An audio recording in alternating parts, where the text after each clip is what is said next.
All right, we talk about Marvel movies and Marvel shows.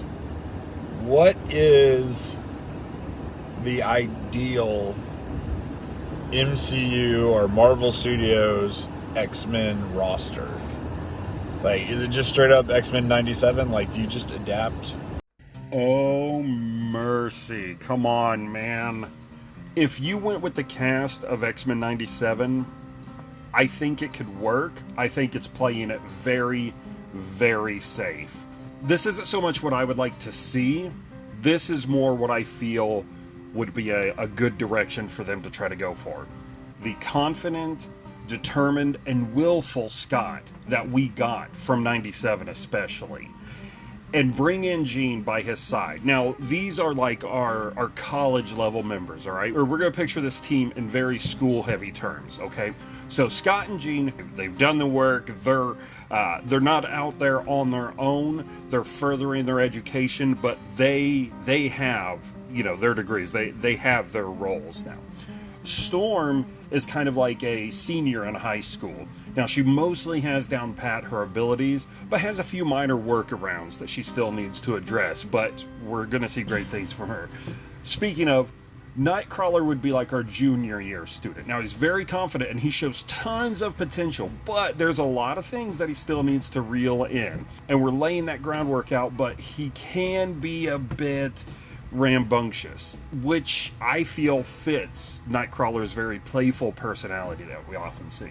Colossus, he would be like our sophomore student, so he's not exactly green, but he's still getting himself established. He's also kind of our heavy as far as like abilities here.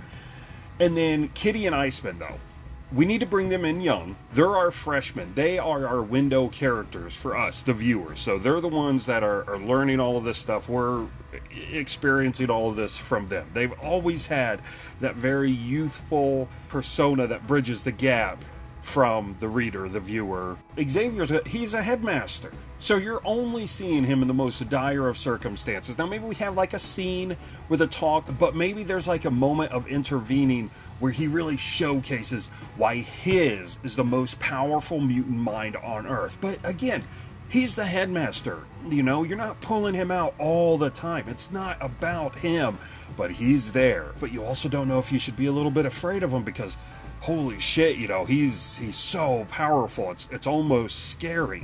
What I would like, though, is some non-field members. And I'm thinking Beast and Forge. Now, they're well established to the lore, but they kind of keep the machine oiled from the mansion. They're doing the tech support. They're doing the biological setups and everything, but we got to give them that moment to show that they are more than capable handling themselves too. With this setup, with this roster, it would be really, really hard to let Wolverine rest on the bench. The movie's had it right. He's the X-Man. It doesn't matter if someone's a diehard X-Men fan or not. Wolverine's he's that guy that people often associate with X-Men. I think it should be made very, very obvious that he's there. He's already been to this school and he's been around. He's very much established, but he is his own master and he's off doing his thing. But maybe like stories are shared at the school.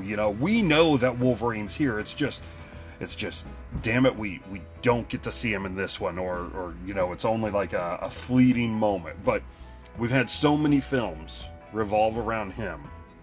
And even though he's the X-Men, we need to try to establish some of these other characters and give them a chance to really shine.